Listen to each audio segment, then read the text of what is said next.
Swami Vivekananda ji, I would like to commence this workshop on the life history of His Highness Swami Vivekananda ji by Ved Shastra Sampann Shri Pandit Pranab Shastri. As per the culture of Jaipuria, every auspicious occasion is commenced with the lamp lighting and followed by Saraswati Vandana. So, I would request Shri Pranab Shastri ji, Rahul ji, Anup ji, Manoj ji, and our director sir and Poonam ma'am to come over and light the lamp.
Yeah. Pranabji is fully dedicated to the promotion of Vedanta, the Indian philosophy.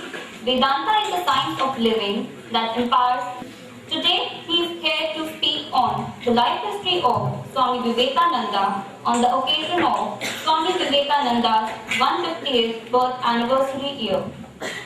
Besides that, Pranabji is a speaker, pravachanankar, kathakar and literate in holy scriptures like the Vedas, the Upanishads, the Purans, the Bhagavad Gita, Bhagavad, the Valmiki Ramayana, Shiv Puran, the Mahabharata, Devi, Bhagavad Puran, Ganesh Gita, Kapil Gita, Science of Soul, and Ashtavakra Gita, that is, a dialogue between Ashtavakra and Janak on the nature of soul, reality, and bondage.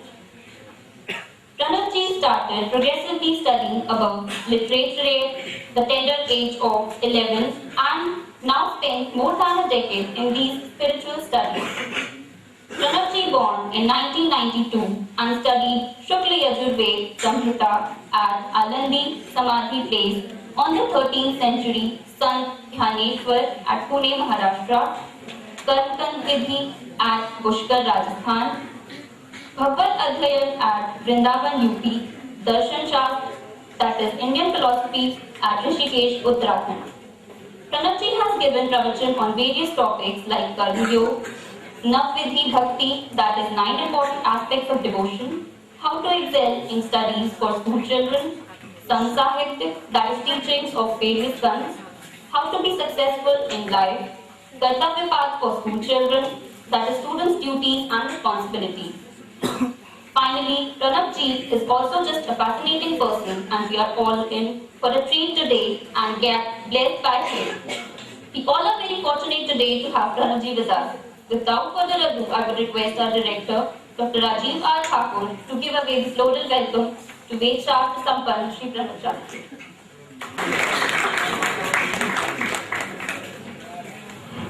To Rahulji,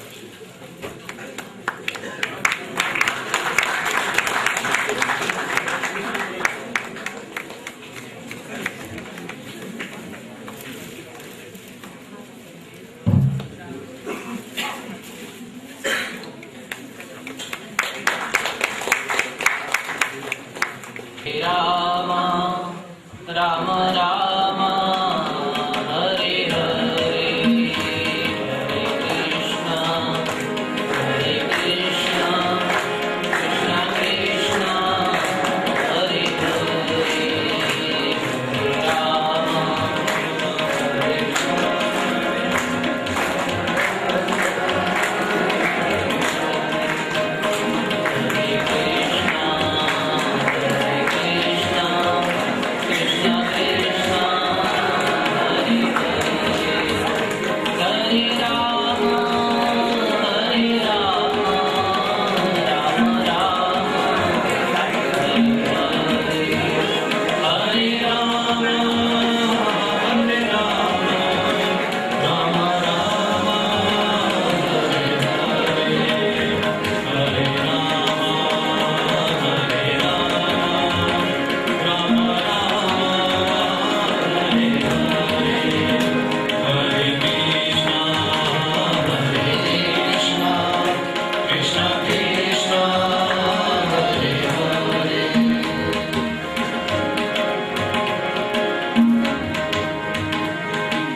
ज्ञानेश्वरं तमाचार्यं वन्दे बद्धाञ्जलिर्मुदा नमाम्यहं गणेशं पार्वतीनन्दनं शुभं विनाशयति विघ्नान्नो विद्यां यच्छ प्रयच्छति नमस्ते शारदे देवी सरस्वती मतिप्रदे वसत्वं मम जिह्वाग्रे सर्वविद्याप्रदा भव दक्षिणामूर्तये तुभ्यं वटमूलनिवासिने ध्यानैकनिरताङ्गाय नमो रुद्राय शम्भवे मूकं करोति वाचालं पङ्गुं लङ्घयते गिरिं यत्कृपातमहं वन्दे परमानन्दमाधवम् यो देवः सवितास्माकं मनः प्राणेन्द्रियक्रियाः प्रेरयेत् तस्य तदहरतः तद्वरेण्यमुपास्महे समर्थः शङ्कराचार्यः विवेकानन्द एव च एतेषां स्मरणान्नित्यम् आविर्भवति पौरुषं गोविन्ददेवगिरये नमः सदैव श्रेष्ठधीः सदा योगी तपस्विश्च संस्कृतेर्दिव्यरत्नैः. All the students will chant Om with me. Om.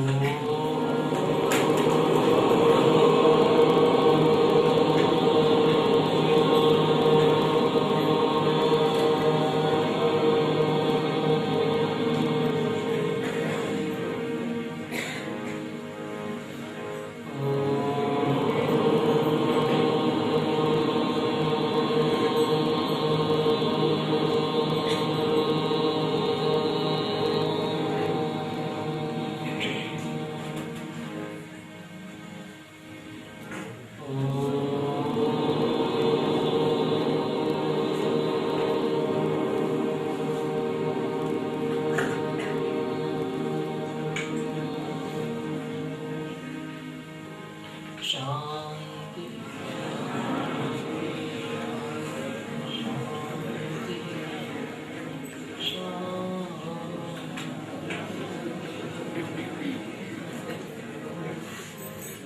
आज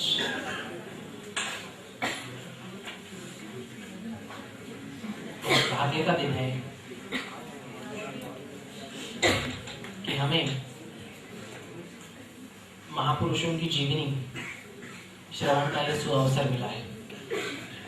आप सबको विदित होगा कि ये वर्ष स्वामी जी की 150वीं जयंती वर्ष स्वामी जी का।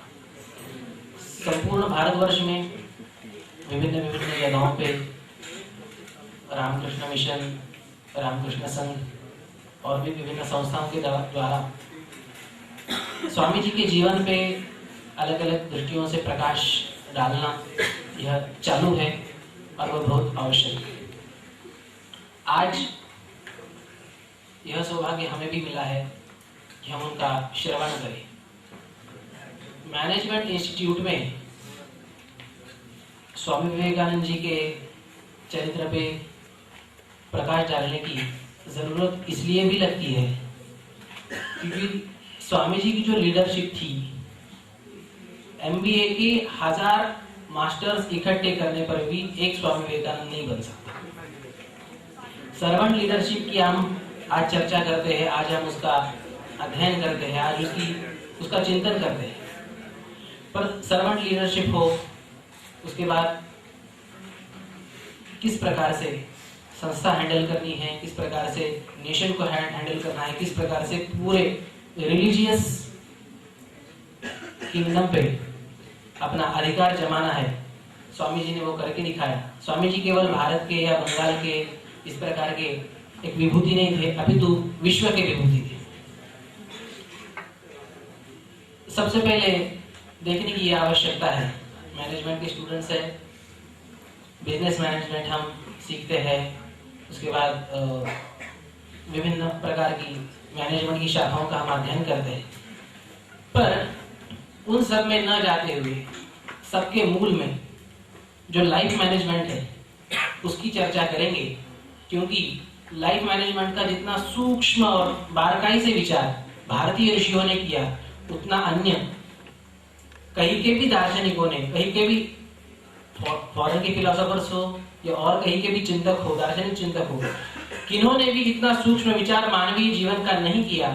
ऋषियों ने किस प्रकार से बारीकाई से किया, यदि हमें देखना हो तो हमें निश्चित रूप से हमारे परंपरा के मूल में जाना पड़ेगा और लाइफ मैनेजमेंट हमारे ऋषियों ने कैसे रखी इसको हमें देखना पड़ेगा। अक्सर इस दृष्टि से प्रकाश नहीं डाला जाता कि हमारे ऋषियों ने भी लाइफ मैनेजमेंट रखी है। मैनेजमेंट का सबसे पहला रूल कौन सा है? Setting the goals, am I right? हमारे ऋषियों ने सबसे पहले 4 लक्ष्य मानव जीवन के रखे, 4 गोल्स। उन 4 लक्ष्यों में सब कुछ आता है, कुछ छूटा नहीं। धर्म, अर्थ, काम एंड मोक्ष। इसको अलग क्रम से मैं आपके सामने रखूंगा। सबसे पहले काम, इच्छा है, विभिन्न इच्छा है। इच्छा जो उत्पन्न होती है उसके लिए काम शब्द में ये अत्यंत व्यापक शब्द है। जितनी भी हमारी डिजायर्स है, सारे डिजायर्स का अंतर्भाव काम इस शब्द में हो जाता है। काम का सीधा अर्थ है कामना, और उस कामना की पूर्ति करने के लिए जिस किसी भी सामग्री की आवश्यकता हो वह सारी सामग्री अर्थ में गिनी जाती है। काम, अर्थ, ये 2 चीजें हो। इसके बाद हमें किस प्रकार से उसे मॉरली करना है, उस पद्धति को कहा गया धर्म। मनुष्य को यह भी लगता है कि जैसे यह लोक में मुझे सुख प्राप्त हुआ, इस लोक में मुझे प्राप्त है, मुझे परलोक में भी प्राप्त हो। मेरी जो डिजायर्स है, जो प्रयास करके भी, लौकिक प्रयास करके भी पूरी नहीं हो रही, उनको यदि मुझे पूरा करना है तो मुझे कोई अलौकिक उपाय चाहिए, उसका नाम है धर्म। All the duties. धर्म का सीधा अर्थ है कर्तव्य। राज धर्म, प्रजा धर्म, पुत्र धर्म, पिता धर्म। यहाँ धर्म शब्द का सीधा अर्थ है ड्यूटी। धर्म शब्द का रिलीजन अर्थ है बाद में हुआ है, हमारी परंपरा में मूलतः उसका अर्थ है ड्यूटी। तो धर्म शब्द का यह व्यापक अर्थ ड्यूटी इस प्रकार से। अर्थ और काम इन दोनों की प्राप्ति करने के लिए आपको ढंग से, बिल्कुल सही मार्ग से आपको अपनी ड्यूटी पे लगना पड़ेगा, और उसी का नाम है धर्म। और अंतिम में कितना भी कमाया, कितना भी जो है अर्न किया, और कितने भी हमने नेम और फेम हमारे जीवन में हम अर्जित किए, खूब ऐशो आराम से रहे, फिर भी यह देखा जाता है कि टॉप 10 में रहने वाले, वर्ल्ड के टॉप 10 में रहने वाले जो अमीर है वो भी सुसाइड करते हैं या नहीं? क्या कमी है? जो चौथी चीज आत्म शांति की कमी है, उसी को हमारे यहाँ मोक्ष कहा है। इन 4 गोल्स में धर्म, अर्थ, काम, मोक्ष, इन चारों में किसी भी प्रकार का विचार हमारे ऋषियों ने छोड़ा नहीं, किसी भी प्रकार का लक्ष्य मानवीय जीवन का हमारे ऋषियों ने छोड़ा नहीं। हमारी भारतीय संस्कृति 16 स्तंभों पे खड़ी है। 4 पुरुषार्थ जिनका चिंतन हमने किया, उसके बाद 4 वर्ण, समाज को इकट्ठा काम करना है तो अलग अलग ड्यूटीज बांटनी पड़ती है, उसका काम 4 वर्णों ने किया। 4 आश्रम, किस प्रकार से हमारे लाइफ को डिवाइड करना है। पहले 25 वर्ष फॉर लर्निंग, विद्यार्जन के लिए, दूसरे 25 वर्ष धन अर्जन के लिए, तीसरे 25 वर्ष पुण्य अर्जित करने के लिए, और चौथे 25 वर्ष हमारी आत्म शांति प्राप्त करने के लिए। इस प्रकार से हमारे ऋषियों ने हमारे लाइफ का डिवाइडेशन किया। देखिए, आप जितना विचार करते जाएंगे, इतना सूक्ष्म विचार किसी भी दार्शनिक ने किसी भी प्रक्रिया में अभी तक नहीं रखा है। लाइफ का डिवाइडेशन किया, काम का डिवाइडेशन किया, उसके बाद डिजायर्स के लिए अलग अलग रूट रखे। तो 4 वर्ण, 4 आश्रम, 4 पुरुषार्थ और 4 साधन मार्ग। आत्म शांति की प्राप्ति करनी है या किसी भी प्रकार की उच्च अवस्था यदि प्राप्त करनी है तो उसके लिए 4 साधन मार्ग बताए। कौन कौन से? कर्म, योग, भक्ति एंड ज्ञान। स्वामी विवेकानंद जी ने इस पे बहुत विस्तृत लिखान किया है, विस्तृत प्रवचन किए हैं। कर्म योग, राजयोग, ज्ञान योग एंड भक्ति योग, लाइक दिस। इन चारों विषयों पे स्वामी विवेकानंद जी ने बहुत सुंदर मार्मिक चिंतन किया है, सुंदर मार्मिक एक्सप्लेनेशन किया है, सुंदर मार्मिक ग्रंथ लिखे हैं, और बहुत विदेशों में भी और भारत में भी बहुत सूक्ष्म इसका निरीक्षण और परीक्षण करके लोगों के सामने रखा है। लोगों की प्रकृति एक जैसी नहीं होती, इसलिए एक साधन मार्ग से उस अंतिम ध्येय तक पहुंचना हर एक के लिए संभव नहीं है। इतनी सुविधा ये केवल भारतीय ऋषियों ने दी, अन्यों को ये देना संभव नहीं हो पाया। ऋषियों ने 4 साधन मार्ग दिए, उसमें भी जो भक्ति है, भक्ति में विभिन्न आपको आपके देवताओं की चॉइस दी। इतना सूक्ष्म और इतना स्वतंत्र, और स्वतंत्रता इतनी किसी अन्य धर्म ने, किसी अन्य दार्शनिकों ने हमें प्रदान नहीं कर पाया। कहने का मकसद ये है, 16 स्तंभ हो गए, 4 वर्ण, 4 आश्रम, 4 पुरुषार्थ और 4 साधन मार्ग। इस प्रकार की इन 16 स्तंभों पे हमारी संस्कृति, भारतीय संस्कृति खड़ी है। अब हम विचार करते हैं कि इतना सूक्ष्म जो विवेचन है, इतना सूक्ष्म जो विचार हमारे ऋषियों ने रखा, उसमें उसको यदि आत्मसात करना हो तो केवल ग्रंथों को पढ़ के बात नहीं होती। केवल आप किताब पढ़ेंगे या केवल आप जानकारी हासिल करेंगे, इससे काम नहीं होता। इंग्लिश में शब्द है वेल रेड, अच्छा पढ़ा हुआ, और हमारे परंपरा में शब्द है बहुश्रुत, बढ़िया सुना हुआ, जिसने अधिक सुना है।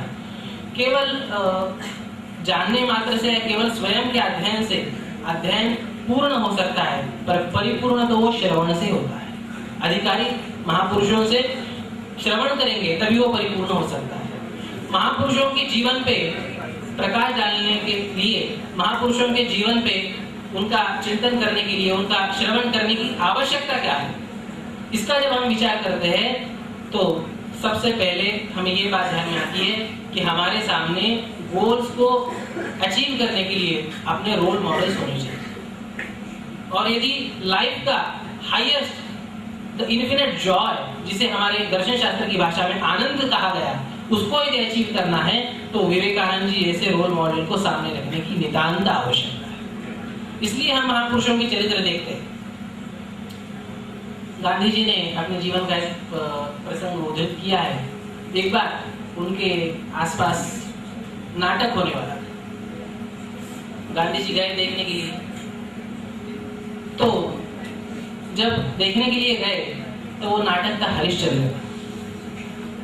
जब गांधी जी ने देखा तो इतने इंस्पायर हुए, उन्होंने निश्चय कर लिया हरिश्चंद्र का नाटक देख के कि मैं जीवन भर सत्य की राह पे चलूंगा। ये प्रेरणा गांधी जी को कहां से मिली? आप जितना महापुरुषों के चरित्र का श्रवण करेंगे, जितना उनकी चर्चा करेंगे, जितना मनन करेंगे, उतना आपको अपने जीवन में महान बनने के लिए सुविधा होगी। गांधी जी ने यह भी एक बात कही है कि विवेकानंद जी का चरित्र और उनका साहित्य पढ़ के मेरी देशभक्ति 100 गुनी बढ़ गई।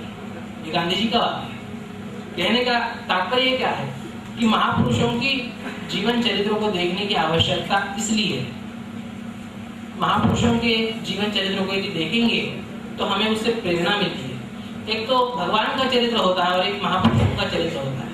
भगवान का चरित्र हमें आनंद देने के लिए होता है और महापुरुषों का चरित्र हमें प्रेरणा देने के लिए होता है। एक दृष्टि से इसे भी एक बहुत मार्मिक बात बोलने जा रहा हूँ, बहुत ध्यान से सुननी पड़ेगी। जो लोग इतिहास बनाते हैं वो कभी इतिहास भुलाते नहीं। इतिहास बनाते मीन्स जो महान होते हैं, जिनके इतिहास लिखे जाते हैं, जो इतिहास में कायम हो जाते हैं। जो लोग इतिहास बनाते हैं वो कभी इतिहास भुलाते नहीं, और जो लोग इतिहास भुलाते हैं वो कभी इतिहास बनाते नहीं। ये भी एक इतिहास है। इसलिए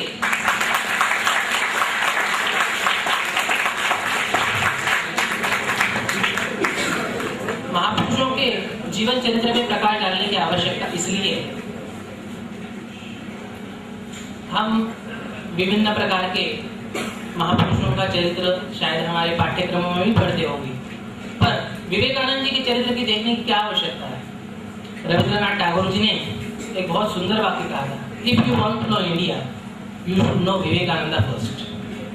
पूरे भारतीय परंपरा का साधन मार्ग का चित्रण, पूरे भारतीय परंपरा का धर्म मार्ग का चित्रण और पूरे भारतीय परंपरा की सारी मॉरल वैल्यूज किसी एक प्रतिमा में यदि देखनी है तो एक प्रतिमा है केवल स्वामी विवेकानंद। उनके जीवन चरित्रों में देखेंगे तो भारतीय संस्कृति क्या है वो आपको ध्यान में आ जाएगा। एक आदमी। इसलिए रविंद्रनाथ टैगोर जी ने ये जो वाक्य कहा है बहुत मार्मिक बात। If you want to know India you want to know you should know Vivekananda first. इसलिए विवेकानंद जी के चरित्र को देखना बहुत नितांत आवश्यक है और ये उनके जन्म का 150वां वर्ष है, इसलिए भी हमें देखना बहुत औचित्यपूर्ण रहेगा।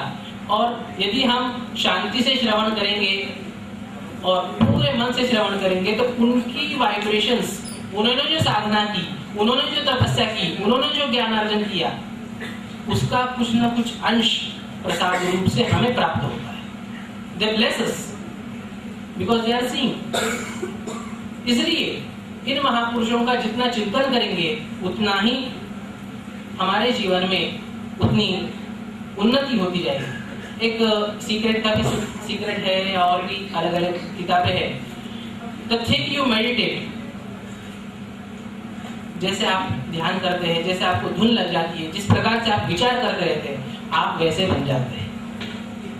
आप यदि किसी महापुरुष का यदि रोज चिंतन करते रहेंगे तो कुछ दिनों बाद, कुछ महीनों बाद आपके साथियों को ये बात ध्यान में आने लगेगी कि उसका स्वभाव वैसा होता जा रहा है।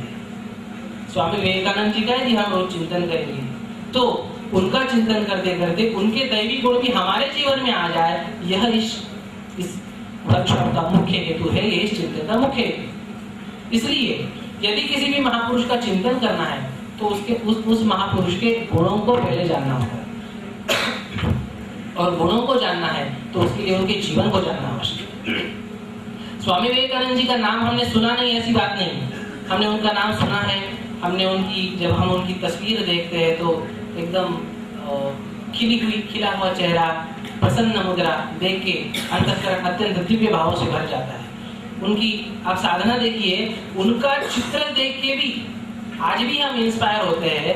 आपको ये बात ध्यान देने लायक है कितना तपस्वी महात्मा वो होगा कि जिसका चित्र भी देखने से हम इतना इंस्पायर होते हैं, हम इतने प्रेरित होते हैं। स्वामी विवेकानंद जी को जिस पे अत्यंत प्रेम था वह हमारी भारत माता। हमें थोड़ा सा उस काल पे भी जाना पड़ेगा जब स्वामी विवेकानंद जी का जन्म हुआ, क्योंकि महापुरुष की जब गणना की जाती है, उसके कार्यों का जो मूल्य निर्धारित किया जाता है, उसने कितने विपरीत काल में वो काम किया इसके अनुसार वह निर्धारित होता है। स्वामी विवेकानंद जी का जन्म जिस काल में हुआ उसका पूर्व इतिहास हमें जानना आवश्यक है। विश्व के इतिहास की बात करें तो ईस्वी सन पूर्व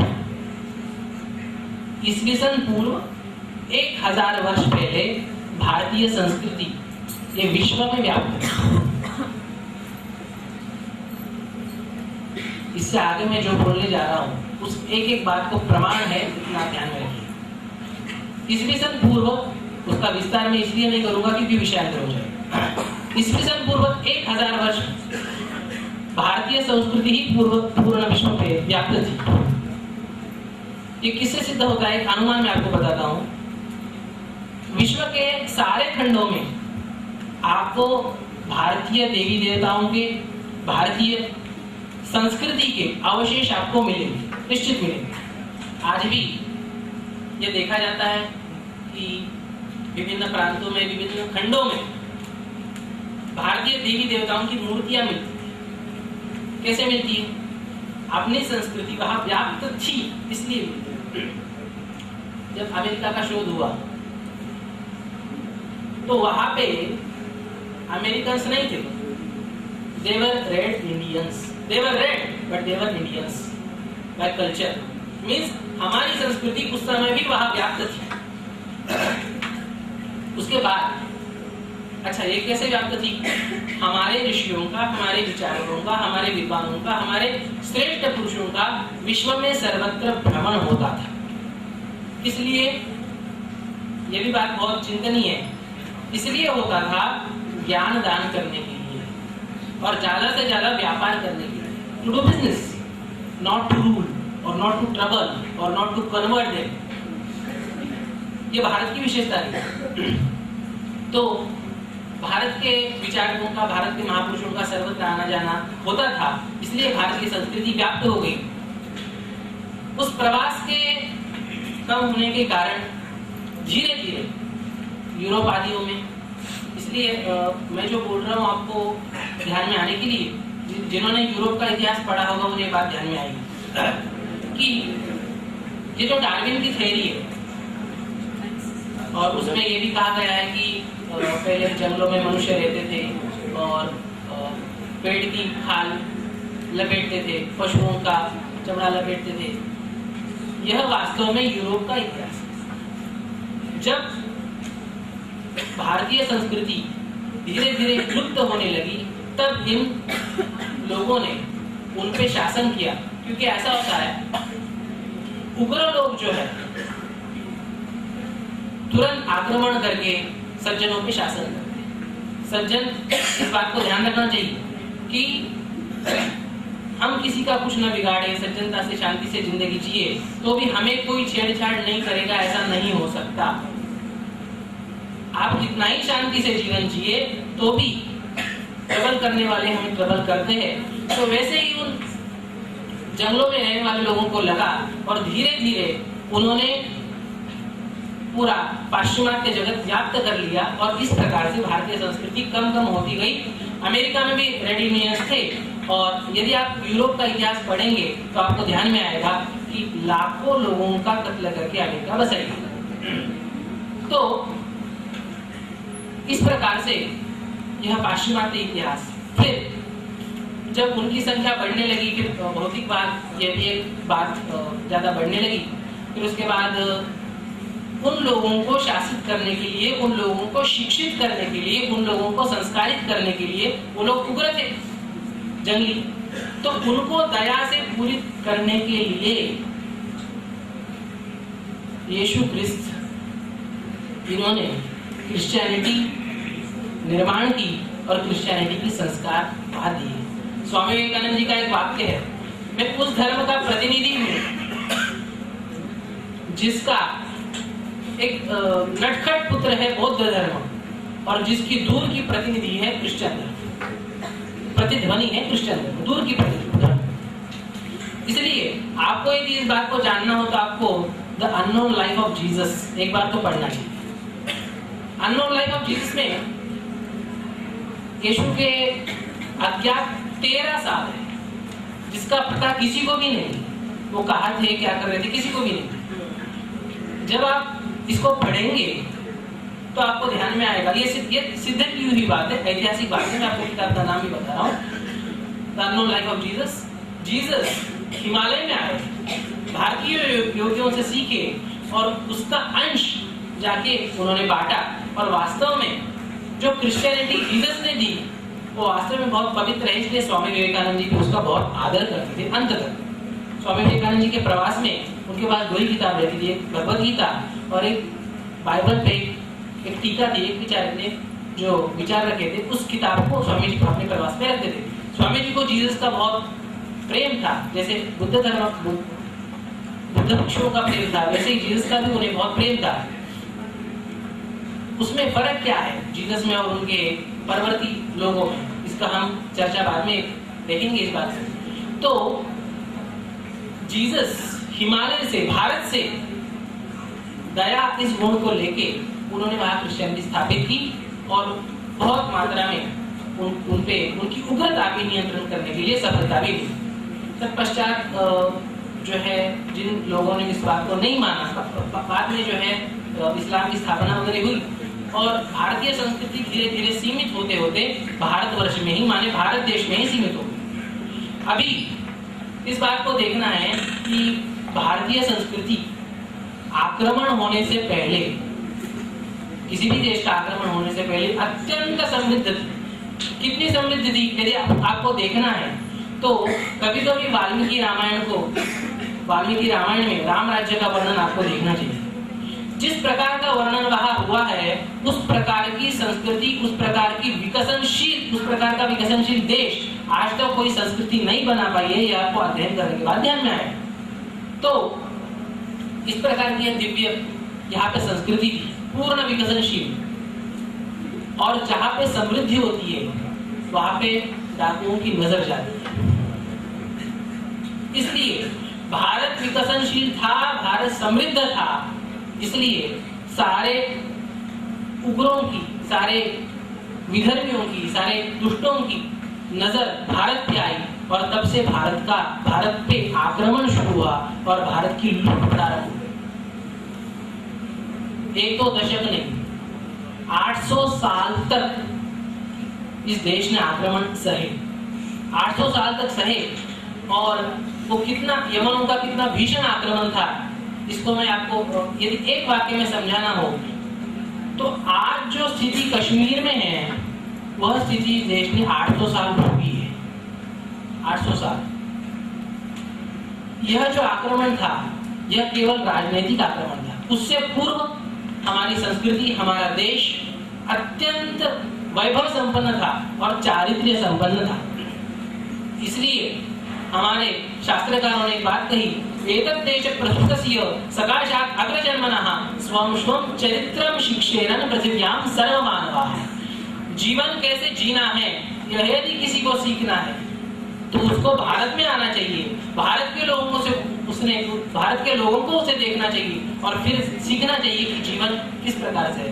इस प्रकार से हमारे संस्कृति का जो सांस्कृतिक मंदिर है अत्यंत विशाल और अत्यंत खुला, जिससे सब लोग प्रेरणा प्राप्त कर सके।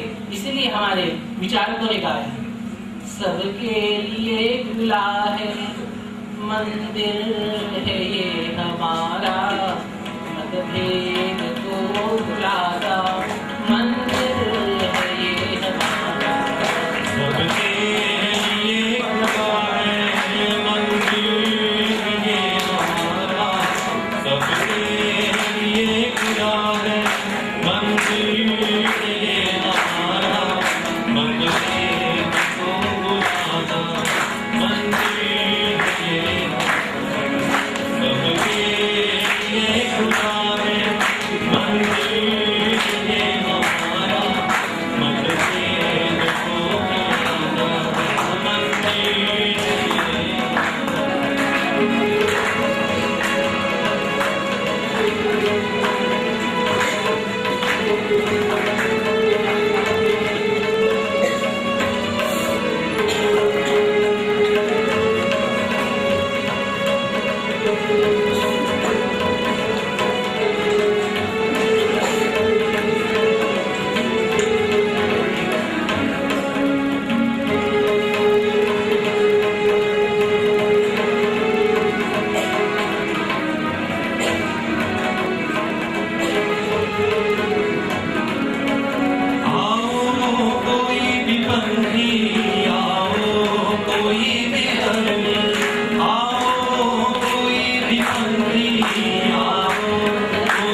मैंने अभी आपको एक बात बताई थी कि भारत के विचारक किस चीज के लिए जाएगा, दो चीजों के लिए जाएगा। कौन सी? एक तो शिक्षा प्रदान करना और दूसरा कारण व्यापार के लिए जाना। इसके अलावा कभी भारतवासी दूसरे देशों में अन्य हेतुओं से नहीं गए। व्यापार और शिक्षा, इन दो चीजों के लिए। भारत के इतिहास में हमें प्रायः यह बताया जाता है, जो इतिहास हमें सिखाया जाता है, कि भारत में पूर्व, अंग्रेजों के आने से पूर्व शिक्षा थी या ना? टीच किया जाता है, सिखा क्या जाता है।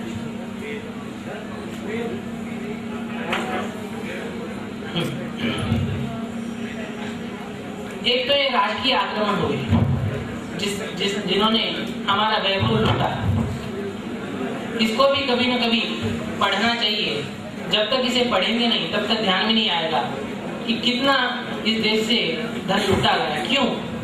क्योंकि गरीबों के घर डाका नहीं डाला जाता, जो अमीर होते हैं उनके यहाँ डाका डाला जाता है। तो भारत देश अमीर था, आज भी भारत देश अमीर है। भारत देश अमीर है इसलिए इन सारे लोगों की दृष्टि भारत की ओर मुड़ी, और इतना सब ले जाने के बाद भी आज हमारा देश इस कगार पर खड़ा है। यह राजनीतिक आक्रमण हुआ। राजनीतिक आक्रमण के पश्चात, राजनीतिक आक्रमण को लोगों को ये समझ में भी आते हैं, पर इसके पश्चात, इन 800 साल के आक्रमण के पश्चात फिर भारत के ऊपर सांस्कृतिक आक्रमण हुआ। किनका? मुगलों के पश्चात आक्रमण हुआ ब्रिटिशों का।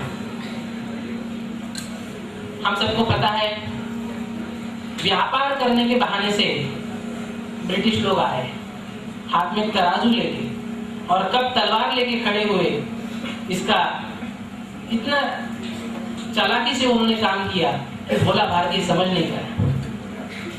और उन्होंने सबसे पहले बंगाल जीता, और उसके पश्चात उन्होंने अपनी मुहिम चालू कर दी। तो मैक्स मुलर, जिन्होंने वेद का भाषांतर किया, वेदों का भाषांतर किया, आप सबको पता है, उसने एक बात कही। ये जो बात मैं कह रहा हूं, इसके पत्र आज ब्रिटिश सरकार के द्वारा छपे हुए उपलब्ध है। क्या है वो? मैक्स मुलर ने कहा कि India has been conquered once, but the next convent should be by education. Bharat को एक बार जीत लिया गया है, और हम सब प्रदेशों को धीरे धीरे जीत रहे हैं, पर अभी भारत के ऊपर दूसरी जीत यदि करनी है तो वो शिक्षा के माध्यम से होनी चाहिए। शिक्षा के माध्यम से करेंगे तभी हम इस खंडप्राय विशाल देश पे शासन कर पाएंगे। और इसलिए उनकी शिक्षा पद्धति लाना निश्चित हुआ। भारत में इंग्लैंड की शिक्षा पद्धति किसने लाई? पता है नाम? नाम पता है? प्रसिद्ध है, हाँ, लॉर्ड मैकॉले। लॉर्ड मैकॉले ने शिक्षा पद्धति बनाई और उसने भारत में भेजी। उसका भी ये जो वाक्य है यह भी प्रसिद्ध है, छपा हुआ है। यदि मेरी शिक्षा पद्धति 30 साल यदि इस देश में चली, केवल 30 साल यदि इस देश में चली, तो इस देश का आदमी चमड़ी से और खून से भले ही वो भारतीय हो, पर मन और बुद्धि से वह निश्चित अंग्रेज हो जाए। यह बात रिकॉर्ड्स में अभी भी आपको उपलब्ध हो सकती है। यह बात लॉर्ड मैकॉले ने कही, और उस प्रकार की शिक्षा पद्धति उन्होंने चालू की। अभी देखना यह है कि उनको सफलता किस प्रकार से मिली। ब्रिटिशों का इस बात में तो उनकी तोड़ नहीं कि उन्होंने जिस बात की प्लानिंग करी उसको उन्होंने पूरी तरह से ढंग से कर दिया है। भारतीय संस्कृति का पतन कराना है, पूरे प्रयास से उन्होंने करने का निर्धार किया, और वही हुआ। देखने में हमारे ये आता है कि उन्होंने अपनी शिक्षा पद्धति चालू की। मैकॉले ने एक और बात कही कि मेरी शिक्षा पद्धति से वहां के भारतीय स्थानिक लोगों को कभी नहीं लगेगा कि हमारा इतिहास गौरवशाली था। हम विशेष अस्मिता संपन्न थे, हम बहुत महान परंपरा के वाहिक है, ये उन्हें कुछ पता नहीं चलेगा, वो सब भूल जाएंगे। और परिणाम क्या होगा? अपनी संस्कृति गलत है, हमारी संस्कृति की जो बातें हैं वो बिल्कुल गलत है और इधर उधर से कहीं से तो भी जोड़ के बनाई गई है, इस प्रकार से उनकी बुद्धि हो जाएगी कि लॉर्ड मैकॉले ने स्वयं कहा। उसके तो ब्रिटिश पार्लियामेंट के भी उसके भाषण उपलब्ध है। तो इस दृष्टि से उन्होंने भारत में शिक्षा पद्धति लाई। ब्रिटिशों का इस देश पे राज करना ये केवल हेतु नहीं था। आप यूरोप की इतिहास को देखेंगे तो आपको ये बात ध्यान में आएगी, उनको क्रिश्चियनिटी में कन्वर्ट लोगों को करना है, लोगों को नहीं, देशों को कन्वर्ट करना है। और यदि कन्वर्ट करना हो तो उसके लिए स्थानिक लोगों का बुद्धि भेद, स्थानिक लोगों के बुद्धि में अपने धर्म के प्रति प्रेम जागृत किए बिना ये बात नहीं होती। और शिक्षा से जितनी ये बात शीघ्र होती है उससे कोई दूसरा शीघ्र माध्यम नहीं है। इसलिए उनको भारत को क्रिश्चियन बनाना था, इसलिए शिक्षा पद्धति लाई और शासन भी किया। तो उनकी शिक्षा पद्धति आने के पश्चात भारत का जो युवा था उसको ये लगने लगा कि हमारा धर्म तो केवल रूढ़िवादी है और जो कुछ भी अच्छा है वह फॉरेन से है, वो पश्चिम से है, वो यूरोप से है, इंग्लैंड अमेरिका। तो उसको क्रिश्चियन धर्म स्वाभाविक प्रिय होने लगा। क्यों? क्योंकि धर्म की विशालता, कुछ गलत रूढ़ियां, विशाल कर्मकांड इत्यादि इसके कारण है। तो इस कारण से उन्हें वो धर्म जो है क्रिश्चियन धर्म अधिक प्रिय लगने लगा। और इस प्रकार से प्रिय लगने के पश्चात भारतीय सुधारकों की भी कुछ भारतीय सुधारक उत्पन्न हुए। बंगाल तो ब्रिटिशों की पहली राजधानी थी। राजा राममोहन रॉय ने ब्राह्मण समाज की स्थापना करी। अपने धर्म में कुछ सुधारना आदि उनके बुद्धि के अनुसार उन्होंने डाल के ब्रह्म समाज की स्थापना करी। और जो ईसाई मिशनरीज आए थे, क्रिश्चियन पादरीज आए थे इंग्लैंड से, तो उन्हें इस बात का खूब आनंद था कि हमें जो काम करना है वह काम ब्राह्मण समाज कर रहा है। शुरू में वो जो नास्तिकता उत्पन्न करने की बात थी उसका बेस अंग्रेजों के लिए ब्राह्मण समाज ने अच्छा किया। सुधारकों का युग आया। और स्वामी विवेकानंद जी का एक बहुत मार्मिक वाक्य है, इसको यदि ध्यान में रखेंगे तो ध्यान में आएगा कि विचारक, संत, प्रचारक और सुधारक इनमें अंतर क्या है। स्वामी विवेकानंद जी का वाक्य था कि आज के सुधारकों को सारे धर्मों का मूलगामी ज्ञान नहीं। सारे धर्मों का मूल क्या है यहाँ तक वो पहुंचते नहीं। एक बात। दूसरी बात स्वामी जी ने कही, उन्होंने किसी भी धर्म की पूर्ण साधना नहीं, इसलिए यह प्रचारक सफल नहीं हो पाते। हो भी जाते तो कुछ मात्रा में होते, पूर्ण मात्रा में नहीं होते। दो बातें, एक तो सारे धर्मों के मूल का ज्ञान करना और दूसरी बात साधना करना। आज आप ये टैली करेंगे आज के सोशल वर्कर्स के साथ तो आपको ये बात ध्यान में आएगी कि कितने धर्म के मूल की स्टडी करते हैं। अच्छा, कुछ करते भी होंगे। तो जो अगली बात स्वामी जी ने कही बहुत मार्मिक बात है। स्वामी जी ने कहा है कि साधना उनकी नहीं होती। कितने सोशल वर्कर साधना करते हैं, देखा है आपने? सोशल वर्कर्स कुछ साधना करते हैं, तपस्या करते हैं, ये आपको दिखाई दिया है क्या? हाँ या ना? स्वामी विवेकानंद जी ने बात कही और तब से लेके आज तक यही बात हुई है कि एक तो सारे धर्मों का मूल जानने का प्रयास नहीं हुआ, एक, और दूसरी बात कि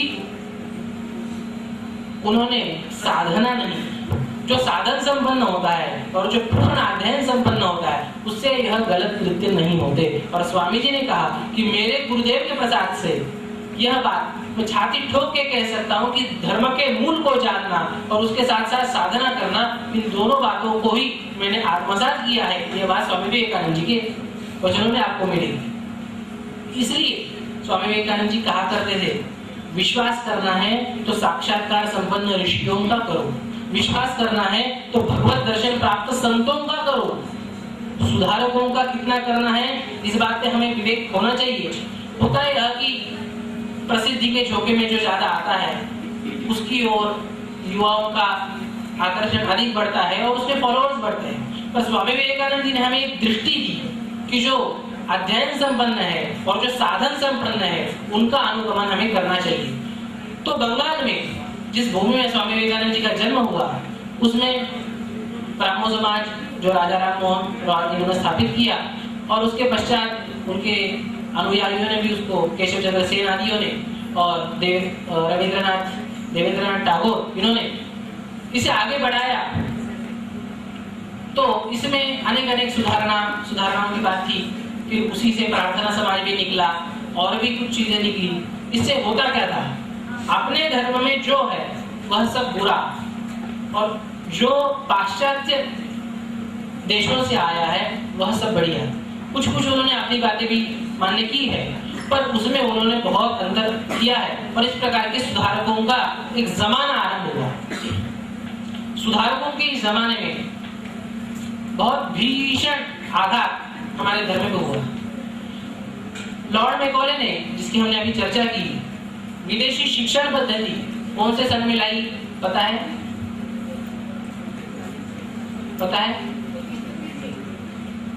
1836 में। तो उस समय उन्होंने अपनी विदेशी शिक्षण पद्धति लागू की। विदेशी शिक्षण पद्धति लागू की और उसमें उन्हें यश मिलके भारतीय संस्कृति की गरिमा भारतीय लोगों के बुद्धि से निकल जाए, इसमें उन्हें खूब यश मिला। समाज सुधारकों का जो है खूब उत्थान हुआ और उससे अंग्रेजों की मंशा सफल होने लगी। अब हम जब विचार करते हैं, स्वामी जी कहते थे कि किसी भी बात के मूल में जाके उसका संशोधन होना चाहिए। हम विचार करते हैं कि ये आक्रमण, मुगलों के राजकीय आक्रमण और पश्चात अंग्रेजों के सांस्कृतिक आक्रमण, ये क्यों हुए? इसके मूलतः 3 कारण हैं। सूक्ष्म दृष्टि से विचार करेंगे तो खूब इसमें रस आएगा। भगवान बुद्ध के पश्चात 200 साल बाद, भारत में जो उनके नाम पे जो साहित्य लिखा गया, उनके नाम पे वह इस प्रकार का था कि सर्वम दुःखम दुःखम सर्वम क्षणिकम क्षणिकम। यह संसार पूरा दुखमय है। यदि इस संसार के दुख से भी छुटकारा पाना है तो जीवन से पलायन करो। यह उसका सार मैं बता रहा हूँ। उनकी भाषा अलग हो सकती है, मतितार्थ एक है। इस कारण से हुआ ये कि भारत का समाज संन्यास प्रिय होने लगा, कर्म योग पे उसका ध्यान नहीं रहा और इस कारण से आने वाले आक्रमणों को वो पचा नहीं पाया। दूसरी बात, बुद्ध धर्म को उस समय राजाश्रय मिला। इस कारण अनेक राजा भी अहिंसा की बात में आके हमारे ऊपर होने वाले विदेशी आक्रमणों को उत्तर नहीं दे पाए ठीक से। इस कारण से भी भारत पराभूत हुआ। और दूसरी बात कि निराशाजनक विचार, राजाओं का पराभव, इस कारण से और इनकी ऐसे विचारों की छाया हमारे संतों के साहित्य पर भी पड़ी।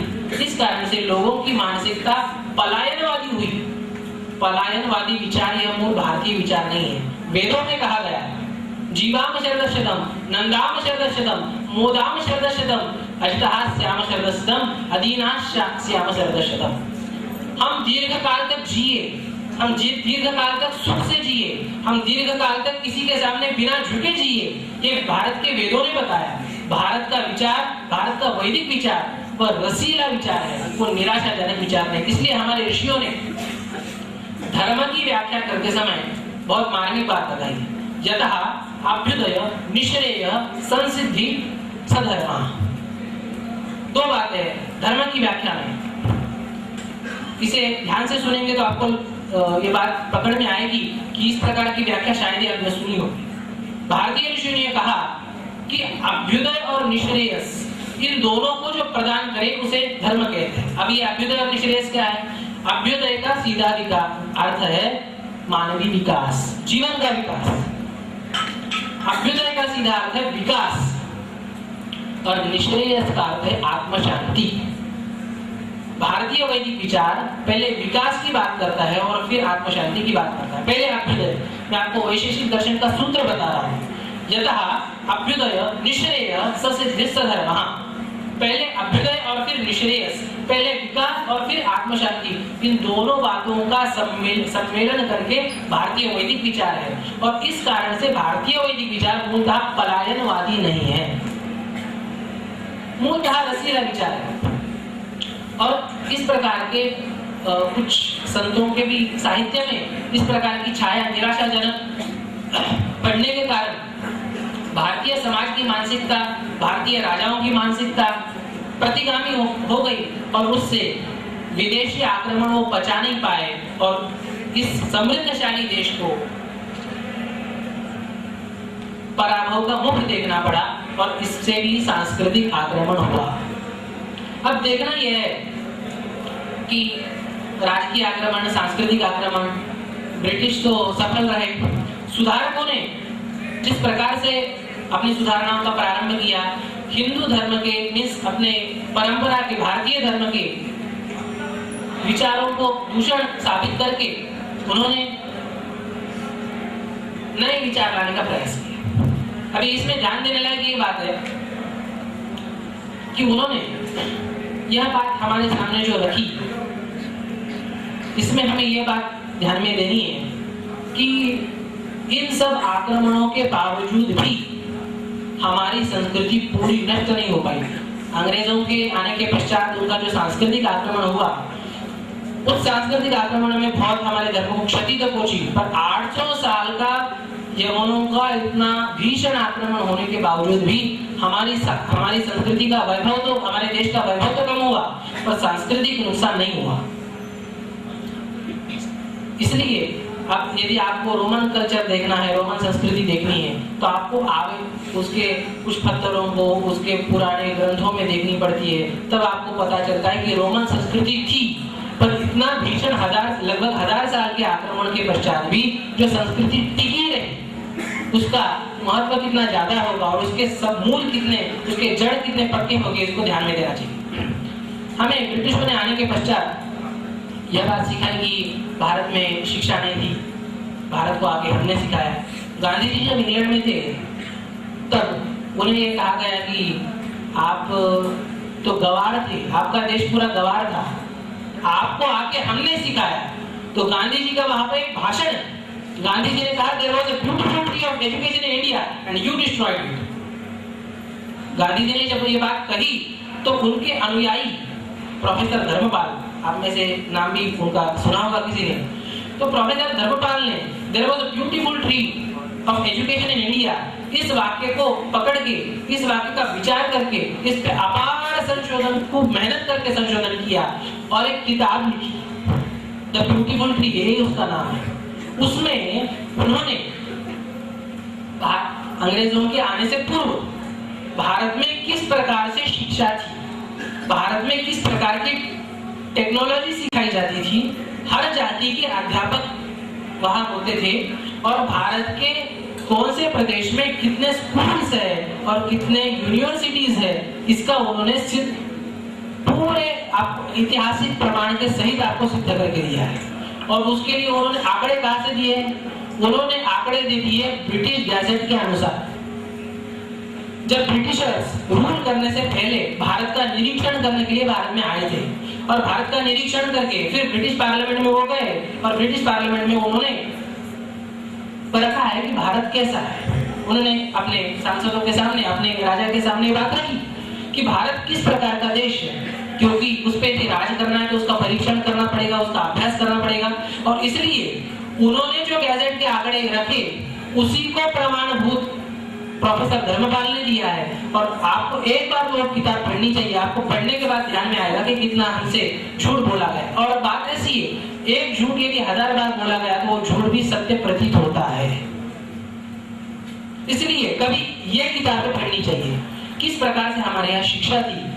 अभी जो हमारे यहाँ जो लोह स्तंभ है, अभी तक उसे गंज नहीं हुआ।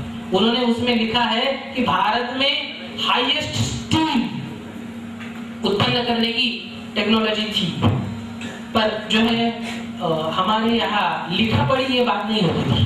किसी के पास आप पूछो कि आपके पास प्रमाण पत्र है क्या, प्रमाण पत्र नहीं होता था। जिनका चरित्र हम देखने जा रहे हैं, उन विवेकानंद जी के पास भी शिकागो पहुंचने के बाद प्रमाण पत्र नहीं था।